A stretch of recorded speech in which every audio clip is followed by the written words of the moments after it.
lunettes à grosse monture, épaisse chaîne en or, foulard à motifs, sans oublier, bien sûr, sa sempiternelle crinière bouclée.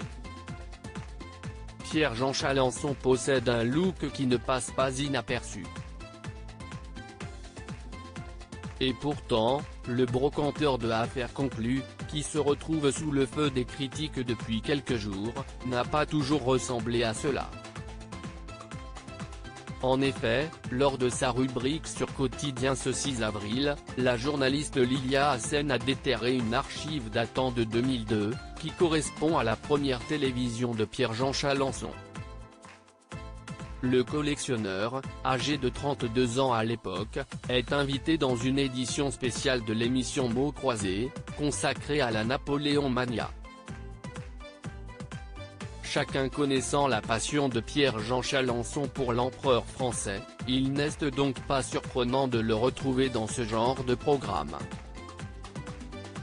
Ce qui est plus surprenant, en revanche, c'est le look arboré par le collectionneur, bien loin de celui que le public lui connaît aujourd'hui. Costard cravate, cheveux châtains coupés en brosse et petites lunettes à monture métallique.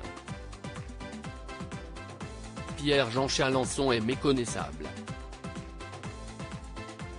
Mais alors, comment lui est venu son célèbre style capillaire? Si est-il venu vraiment par hasard?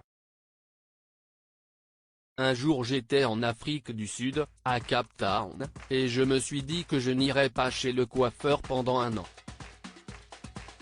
Et je n'y suis pas retourné en fait pendant 10 ans, confiait le brocanteur à Daphné Burki en mars 2020. Pierre-Jean Chalancson, dans la tourmente depuis quelques jours, Pierre-Jean Chalancson est au cœur de l'actualité, accusé d'avoir organisé des dîners clandestins avec des ministres dans Paris. Le collectionneur avait été compromis après la diffusion d'un reportage de M6 vendredi dernier.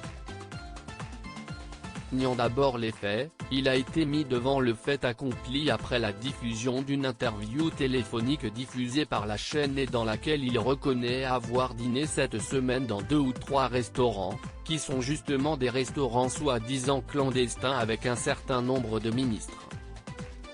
Mais face à la polémique, Pierre-Jean Chalancson a finalement opté pour un rétropédalage ce mardi, assurant que tout ceci n'était qu'un énorme poisson d'avril.